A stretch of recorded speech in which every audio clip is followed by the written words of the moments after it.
ಒಬ್ಬ ದಲಿತ ಬೌದ್ಧ ಅಣ್ಣಪ್ಪ ಎನ್ನುವನು ಕದ್ರಿಯಿಂದ ಮಂಜುಶ್ರೀ ಅನ್ನುವ ಬೋಧಿಸತ್ವರ ಮೂರ್ತಿಯನ್ನು ತಂದು ಧರ್ಮಸ್ಥಳದಲ್ಲಿ ಪ್ರತಿಷ್ಠಾಪಿಸ್ತಾರೆ. ಅದು ಕೆಲವು ಕಾಲ ಸ್ಥಾನಿಕ ಬ್ರಾಹ್ಮಣರ ಕೈಯಲ್ಲಿತ್ತು. ಕಾಲಾಂತರದಲ್ಲಿ ಬ್ರಿಟಿಷರಿಗೆ ಯುದ್ಧದಲ್ಲಿ ಸಹಾಯ ಮಾಡಿದಿರುವಂಥ ಅದು 4 ಹೆಗ್ಗಡೆಯರಲ್ಲಿ ಒಬ್ಬರು ಜೈನ ಹೆಗ್ಗಡೆಯರ ಕೈಗೆ ಬಂತು.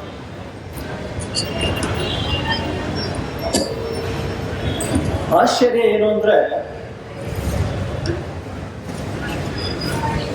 ಈ ಜೈನರಿಗೂ ಆ ದೇವರಿಗೂ ಮತ್ತು ಅಲ್ಲಿಗೆ ಬರುವ ಹಿಂದೂ ಭಕ್ತರಿಗೂ ಒಬ್ಬರಿಗೊಬ್ಬರಿಗೆ ಸಂಬಂಧ ಇಲ್ಲ, ಒಂದಕ್ಕೊಂದಕ್ಕೆ ಸಂಬಂಧ ಇಲ್ಲ. ಅವ್ರ ಕೆಲಸ ಏನಪ್ಪಾ ಅಂದರೆ, ಹೋಗಿ ಅವರು ಪೂಜೆ ಮಾಡ್ತಾರಾ, ಅಲ್ಲಿ ಪೂಜೆನೂ ಮಾಡಲ್ಲ. ಆ ದೇವರಿಗೆ ಅವರು ಪೂಜೆನೂ ಮಾಡಲ್ಲ, ಆದರೆ ಅದು ಉಸ್ತುವಾರಿ ನೋಡ್ಕೊಳ್ತಾರೆ ಮತ್ತು ಅದು ಆದಾಯವನ್ನು ನೋಡ್ಕೊಳ್ತಾರೆ. ಅಷ್ಟೇ ಕೆಲಸ ಅವರು. ಇದು ಎಂಡೋಮೆಂಟ್ ಆ್ಯಕ್ಟ್ ಬಂದಾಗ ಬಹಳ ಹಿಂದೆ ಅದನ್ನು ಧರ್ಮಸ್ಥಳ, ಅದು ದೇವಸ್ಥಾನ ಅಲ್ಲ, ಅದೊಂದು ಚಾರಿಟಬಲ್ ಇನ್ಸ್ಟಿಟ್ಯೂಷನ್ ಅಂದರೆ ದತ್ತಿ ಸಂಸ್ಥೆ ಅಂತ ಅದನ್ನು ಹೊರಗಡೆನೆ ಇರಿಸ್ಕೊಳ್ಳೋದಕ್ಕೆ ಪ್ರಯತ್ನ ಪಡ್ತಾರೆ. ಎಲ್ಲಿವರೆಗೆ ಹೋಗ್ತಾರೆ ಅಂದರೆ, ಅವರು ಸುಪ್ರೀಂ ಕೋರ್ಟ್ ತನಕ ಹೋಗಿ ಫೈಟ್ ಮಾಡ್ತಾರೆ, ಫೈಟ್ ಮಾಡಿ ಗೆಲ್ತಾರೆ. ಅದು ಅವ್ರ ಕೈಲೇ ಉಳಿಯುತ್ತೆ.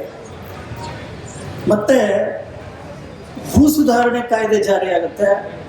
ಆವಾಗಲೂ ಕೂಡ ಅವರ ಆಕ್ರಮಿಸಿಕೊಂಡಂಥ ಭೂಮಿಯನ್ನು ಯಾವ ರೈತರಿಗೂ ಕೊಡಲ್ಲ.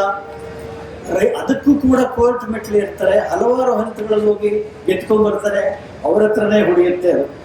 ನೋಡಿ, ಜನರಿಗೆ ಒಂದು ಕಾನೂನು ಆದರೆ ತಮಗೆ ಒಂದು ಕಾನೂನಾಗಿ ಬೆಳೆಸ್ಕೊಂಡು ಅವರು ಬರ್ತಾ ಇದ್ದಾರೆ. ಮತ್ತೆ ಅಲ್ಲಿ ಅದಕ್ಕಾಗಿ ಹೋರಾಟದಂತ ಕಮ್ಯುನಿಸ್ಟರ ಹೋರಾಟ ಬಹಳ ಮುಖ್ಯವಾಗಿ ನೆನೆಸ್ಕೋಬೇಕು. MK ದಯಾನಂದ ಅನ್ನೋರು ಅವ್ರನ್ನ ಹೋರಾಟಕ್ಕೆ ಹಿಡಿದಾಗ ಅವ್ರು ತಮ್ಮ ಮಗಳನ್ನೇ, ಅಂದರೆ ಪದ್ಮಲತಾ ಅನ್ನೋ ಮಗಳನ್ನೇ ಕಳ್ಕೋಬೇಕಾಗತ್ತೆ. ಇಂಥ ದೌರ್ಜನ್ಯಗಳು ಸತತವಾಗಿ ನಡ್ಕೊಂಡು ಬಂದಿವೆ ಅಲ್ಲಿ. ಇಷ್ಟೇ ಅಲ್ಲ, ದಲಿತರ ಭೂಮಿಯನ್ನು ಕಬಳಿಸಿದ್ದಾರೆ ಅವರು. ಅವ್ರಿಗೆ ಆ ಭೂಮಿ ದಾಹ ಎಷ್ಟಿರ್ಬೋದು ಅಂತ ಗೊತ್ತಾಗತ್ತೆ. ಅವರದೇ ಕಾರ್ಮಿಕರಿಗೆ PF ಹಣ ಸಂದಾಯ ಮಾಡದೆ ಅವ್ರಿಗೆ ಯಾವ ಸೌಲಭ್ಯಗಳು ಸಿಗ್ತಾ ಇಲ್ಲ ಅನ್ನುವ ತಕರಾರು ಇದೆ. ಮತ್ತು ಅವರು ಶುದ್ಧ ಹಸ್ತರಲ್ಲ ಅಂತ ಹೈಕೋರ್ಟ್ ಕೂಡ ಹೇಳಿದೆ. ಹೈಕೋರ್ಟ್ ತನಕ ಹೋಗಿದೆ ಅವರ ಹೇಗಿದೆ ನಡವಳಿಕೆ ಹಾಗೆ ಅಂತ. ಇದು ಅತ್ಯಂತ ಖೇದದ ವಿಷಯ.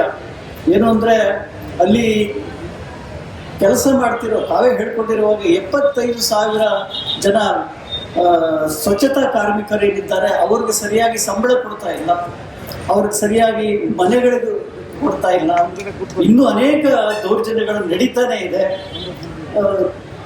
ಇಂಥವು ಎಷ್ಟೋ ವಿಷಯಗಳನ್ನ ಹೇಳೋದಿದೆ. ಸಮಯ ಕಮ್ಮಿ ಇರೋದ್ರಿಂದ ನಾನು ಸಂಕ್ಷಿಪ್ತ ಮಾಡ್ತಾ ಇದ್ದೀನಿ. ನಾನು ಒಂದು FBಯಲ್ಲಿ ಒಂದು ಸಲ ಯಾರೋ ಒಬ್ಬ ಹೆಣ್ಣು ಮಗಳು ಬರ್ಕೊಂಡಿದ್ರು. ಅದು ನೋಡಿ ನನಗೆ ಶಾಕ್ ಆಯಿತು. ಏನು ಅಂದರೆ, ಧರ್ಮಸ್ಥಳ ಅನ್ನೋದು ಒಂದು ಧಾರ್ಮಿಕ ಸ್ಥಳ.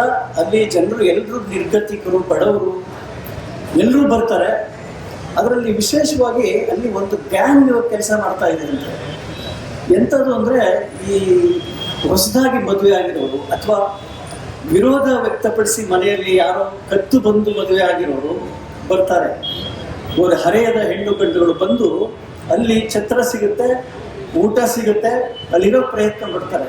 ಈ ಗ್ಯಾಂಗ್ ಏನು ಮಾಡ್ತಾರೆ ಅಂದರೆ, ಅಂಥ ಜನಗಳನ್ನೇ ಅಬ್ಸರ್ವ್ ಮಾಡ್ತಾ ಅವರು 3 ದಿವಸ 4 ದಿವಸ 1 ವಾರ ಅಲ್ಲಿದ್ದು ಏನು ದಿಕ್ಕಾಣದೆ ಓಡಾಡ್ತಿರುವಾಗ ಅಂಥವ್ರನ್ನ ಹಿಡ್ಕೊಂಡು ಹೆಣ್ಮಗಳ ಮೇಲೆ ದೌರ್ಜನ್ಯ ಮಾಡೋದು, ಗಂಡಸನ್ನ ಅತ್ಯಾಚಾರ ಮಾಡೋದು, ಮತ್ತೆ ಸಾಯಿಸೋದು, ಮತ್ತೆ ಕೊನೆ ಆದಮೇಲೆ ಆ ಹೆಣ್ಮಗಳನ್ನು ಕೊಲೆ ಮಾಡೋದು. ಅದನ್ನು ಓದ್ಬಿಟ್ಟು ನನಗೆ ಏನಂತ ಅನ್ನಿಸ್ತು ಅಂದರೆ, ಇವ್ರು ಹೇಳ್ತಾ ಇರೋದು ನೂರಾರು ಸಾವುಗಳು ಸಂಭವಿಸಿವೆ ಅನ್ನೋದು ನಿಜ, ಅದು ಸತ್ಯ ಅಂತ ಅನ್ನಿಸ್ತು ನನಗೆ.